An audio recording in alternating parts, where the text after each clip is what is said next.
So guys आज हम सीखेंगे प्रेजेंट परफेक्ट टेंस क्या होता है, किस तरह से इसको राइट अप्रोच के साथ लर्न करके एग्जाम्स में करेक्शन की जा सकती है। बिकॉज आज भी बहुत लोगों का मानना है जब भी हिंदी के वाक्य के अंत में चुका है, चुकी है, चुके हैं या फिर गया है, आया है इत्यादि आए तो हम प्रेजेंट परफेक्ट टेंस को यूज करते हैं, जो कि टोटली इनकरेक्ट अप्रोच है। बिकॉज इस अप्रोच के साथ अगर आप किसी एग्जाम में अपियर करेंगे या फिर आप कम्युनिकेशन करने की ट्राई करेंगे सो आप फेल हो जाओगे। कैसे फेल हो जाओगे, आइए एक एग्जाम्पल के थ्रू लर्न करते हैं। सेंटेंस है मेरा भाई कल गांव से आया है। इस सेंटेंस में हमने हिंदी के आया है लिख रखा है और यहाँ भी डेफिनेशन में अगर लिख रखा है कि कभी भी आया है हो या गया है हो तो हम प्रेजेंट परफेक्ट टेंस को यूज करें। ये हमारी बुक की डेफिनेशन है और कुछ लोग इस तरह से पढ़ते पढ़ाते भी हैं। अगर इस तरह से सेंटेंसेस को ट्रांसलेट करने की कोशिश करोगे तो क्या मिस्टेक्स होंगी वो देख लेते हैं। अब हमने इसका ट्रांसलेशन किया, my brother has come from village yesterday. अब इस सेंटेंस में जो टाइम लाइन है वो एक पास्ट है, यस्टरडे एक पास्ट की टाइमलाइन है और हम टेंस यूज कर रहे हैं प्रेजेंट का। सो आपको खुद साउंड कर रहा होगा कि टाइम अगर पास्ट है तो हम प्रेजेंट टेंस कैसे यूज कर सकते हैं। बिकॉज टाइम है इक्वल टू टेंस, या फिर मैं कहूँ tense is equal to time. अगर टाइम रहेगा पास्ट का तो हम पास्ट टेंस को यूज करेंगे, अगर टाइम रहेगा फ्यूचर का तो हम फ्यूचर टेंस को यूज करेंगे, अगर टाइम रहेगा प्रेजेंट का तो हम प्रेजेंट टेंस यूज करेंगे।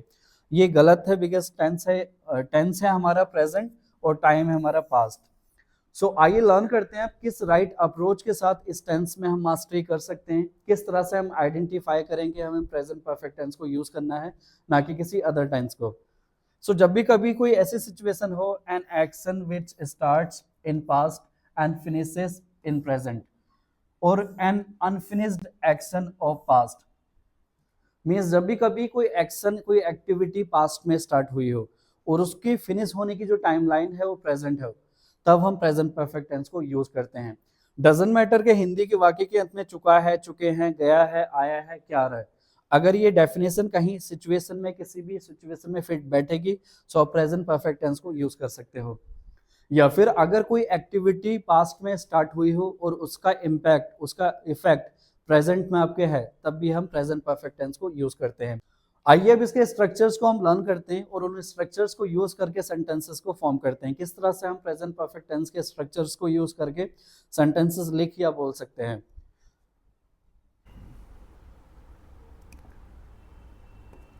सो फर्स्ट हमारा स्ट्रक्चर है अफर्मेटिव का। अफर्मेटिव का मतलब होता है कि पॉजिटिव सेंटेंसेस हम बोलेंगे जिसमें हम कोई भी नेगेटिव वर्ड या कोई भी इंट्रोगेटिव वर्ड को ऐड ऑन नहीं करेंगे।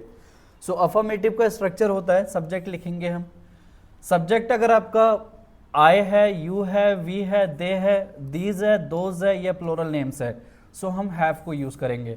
और अगर आपका सब्जेक्ट ही है, शी है, इट है, दिस है, दैट है, सिंगल नेम है, तो हम हैज को यूज करेंगे।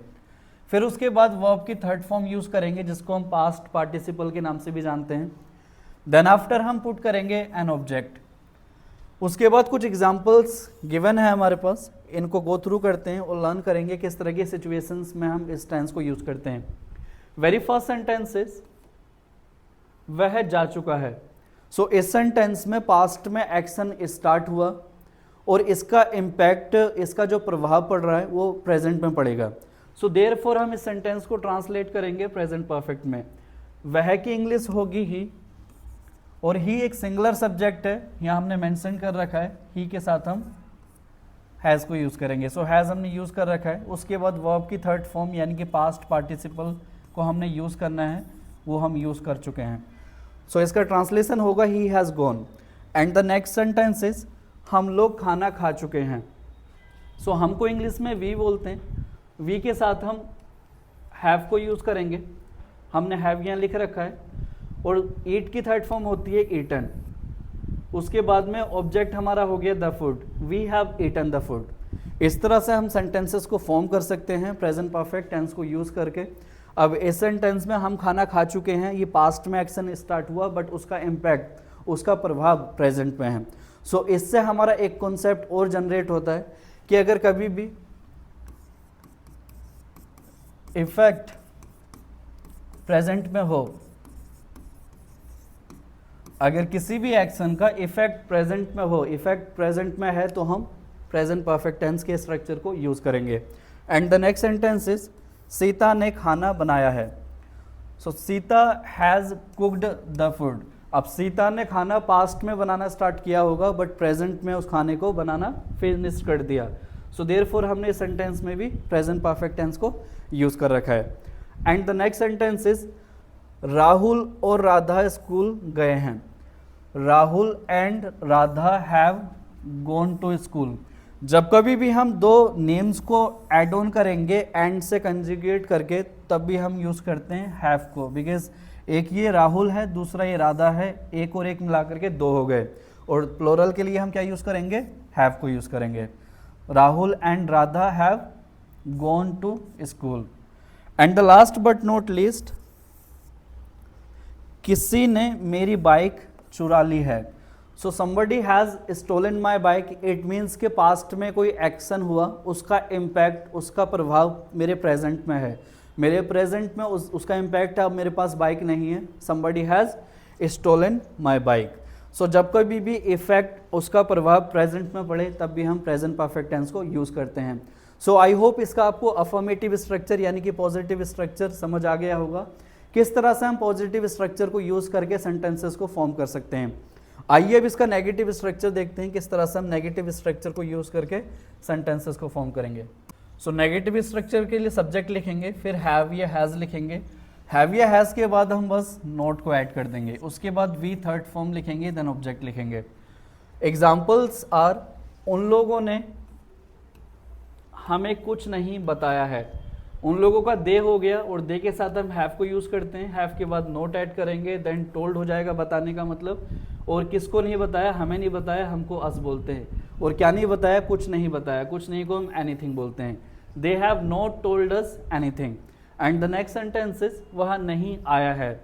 सो वह के लिए हम ही का यूज करेंगे, और ही के साथ हैज को यूज करते हैं। नहीं के लिए नोट यूज करेंगे, और आने को कम यूज करेंगे। कम की थर्ड फॉर्म भी कम ही होती है, he has not come. And the third sentence is, सरकार ने गरीबों की मदद नहीं की है। The government has not helped the poor. जब भी हम गवर्नमेंट वर्ड को लिखेंगे, उसके साथ द को मेंशन करना मैंडेटरी होता है, और गवर्नमेंट एक सिंगल बॉडी है, इसलिए हमने इसके साथ हैज को पुट करा है। And the fourth one is, वह अभी तक नहीं पहुंचा है। He has not reached yet. And the last but not least, उसने सीता को कोई पत्र नहीं लिखा है। He has not written any letter to Sita. सो इस तरह से हम सेंटेंसेस में नेगेटिव वर्ड्स को यूज करके नेगेटिव फॉर्म्स को से सेंटेंसेस को बना सकते हैं।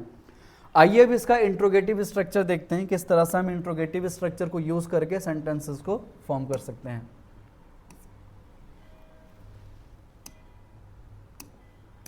इंट्रोगेटिव से मेरा मतलब है, जब भी सेंटेंसेस आपके क्या से स्टार्ट हो, यानी कि जब भी आप किसी से क्वेश्चन पूछें और उसका जो आंसर मिलेगा या तो आपको यस से मिलेगा या तो आपको नो से मिलेगा। जो भी क्या वाले सेंटेंसेस होते हैं वो इंट्रोगेटिव होते हैं, उसमें हम हैव या हैज़, जो भी हमारी हेल्पिंग वर्ब होती है सेंटेंस की, उसको स्टार्टिंग में रखेंगे। देन आफ्टर हम सब्जेक्ट पुट करेंगे, सब्जेक्ट के बाद वी थर्ड पुट करेंगे, देन ऑब्जेक्ट लिखेंगे। एंड द एग्जाम्पल्स आर, क्या उसने काम पूरा किया है। अब इस सेंटेंस में क्या से स्टार्ट किया जा रहा है सेंटेंस को, देयरफॉर हम हैज को पहले पुट करेंगे, बिकॉज उसका उसने मतलब होता है ही। देन आफ्टर हम सब्जेक्ट लिख दिया हमने, फिर उसके बाद वर्ब की थर्ड फॉर्म यूज करेंगे, पूरे काम को पूरा करने को हम कंप्लीटेड बोलते हैं। देन आफ्टर हम ये वर्क जो है इस ऑब्जेक्ट को पुट कर देंगे, उसके बाद एक क्वेश्चन वर्क जो हमने पुट कर रखा है। इस तरह से हम इंट्रोगेटिव सेंटेंसेस को फॉर्म कर सकते हैं। पहले हैज लिखा जाएगा, फिर सब्जेक्ट लिखा जाएगा, फिर वर्ब की थर्ड फॉर्म, देन ऑब्जेक्ट लिखा जाएगा। एंड द नेक्स्ट सेंटेंसेस, क्या वे लोग पहुंच गए हैं, have they reached. And the third one is, क्या उसने कभी आपकी मदद की है, has he ever helped you. कभी के लिए हम एवर वर्ड को यूज करते हैं और सेंटेंस बनेगा has he ever helped you. And the fourth one is, क्या उसने आपको सच बताया है, has he told you the truth. And the last but not least, क्या पिताजी ने तुम्हें पीटा है, has the father beaten you. So इस तरह से इंट्रोगेटिव सेंटेंसेस भी फॉर्म किए जा सकते हैं। हैज को स्टार्टिंग में रखें, फिर सब्जेक्ट पुट करें, देन वर्ब की थर्ड फॉर्म, देन ऑब्जेक्ट। अब इसका नेगेटिव स्ट्रक्चर भी देखते हैं किस तरह से हम फॉर्म करके सेंटेंसेस बनाएंगे।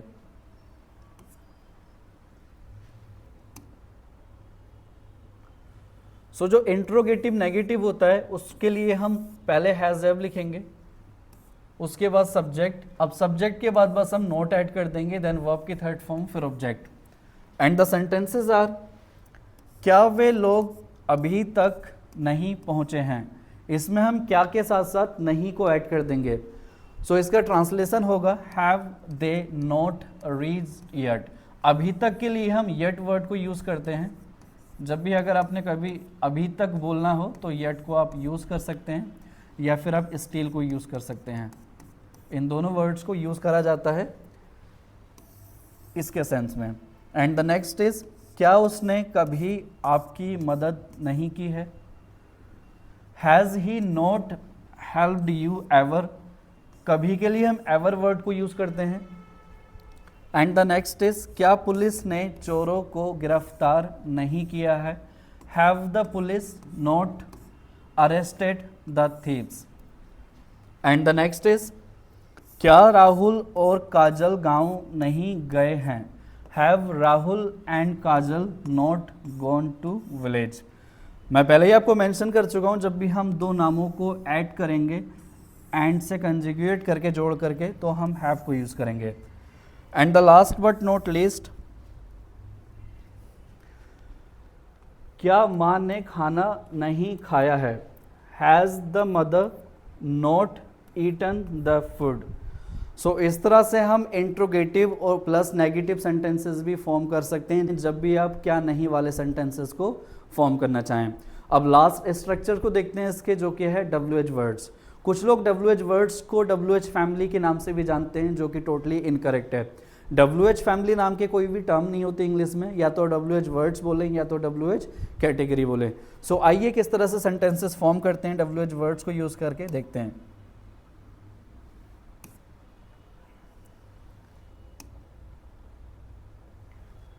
सो ये WH का स्ट्रक्चर होता है। पहले हम WH वर्ड्स लिखेंगे, उसके बाद हेल्पिंग वर्ब हैव या हैज़ को पुट करेंगे, देन हम सब्जेक्ट लिखते हैं, उसके बाद वी थर्ड फॉर्म लिखेंगे, देन ऑब्जेक्ट लिखा जाएगा। WH वर्ड्स ये होते हैं जैसे कि वाई का मतलब होता है क्यों, हाउ का मतलब होता है कैसे, व्हेन का मतलब होता है कब, व्हाट का मतलब होता है क्या, वेयर का मतलब होता है कहाँ, हु का मतलब होता है कौन, एंड हुज का मतलब होता है किसका या किसकी, विच का मतलब होता है कौन सा या कौन सी या किसका या किसकी। जब भी हम किसी एनिमल और नॉन लिविंग थिंग की बात करेंगे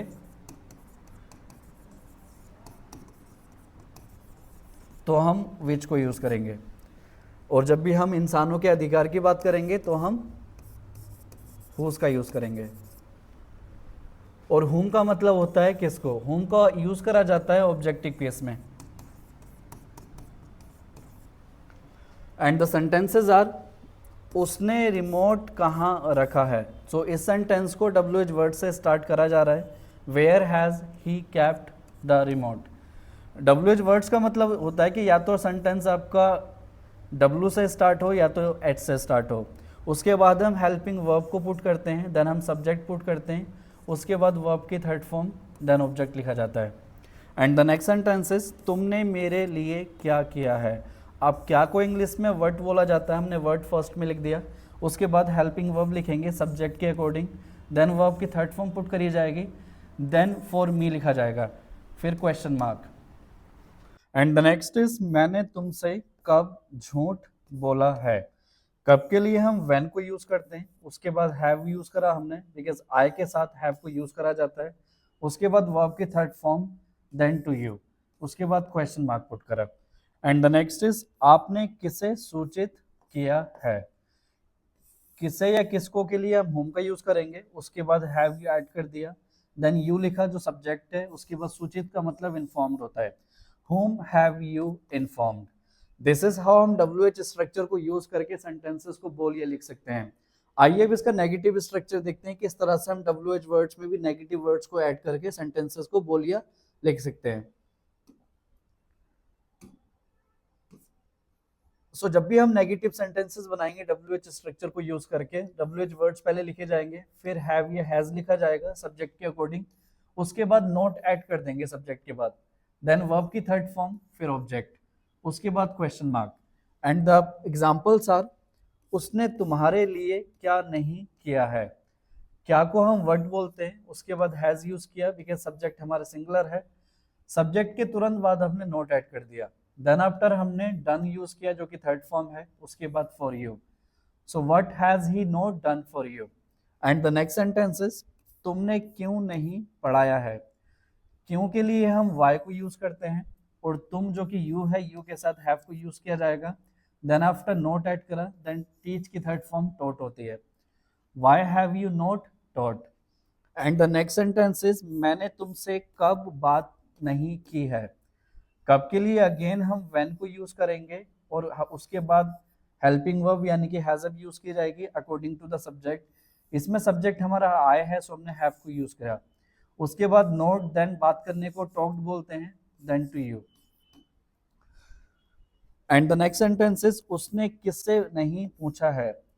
अगेन किसको या किसके के लिए हम होम का यूज करेंगे, और उसके बाद हैज हेल्पिंग वर्ब लिखी जाएगी, देन सब्जेक्ट, उसके बाद नोट, देन आस्क्ड, पूछने का मतलब आस्क्ड होता है। And the last but not least, तुमने अपने शिक्षक से माफी क्यों नहीं मांगी है। Why have you not apologized to your teacher? So this is how हम WH नेगेटिव स्ट्रक्चर को यूज करके सेंटेंसेस को फॉर्म कर सकते हैं। ये आज का हमारा कंप्लीट प्रेजेंट परफेक्ट टेंस है। सो आई होप आपको जरूर समझ आया होगा किस तरह से हम प्रेजेंट परफेक्ट टेंस के स्ट्रक्चर्स को यूज करके सेंटेंसेस को फॉर्म कर सकते हैं।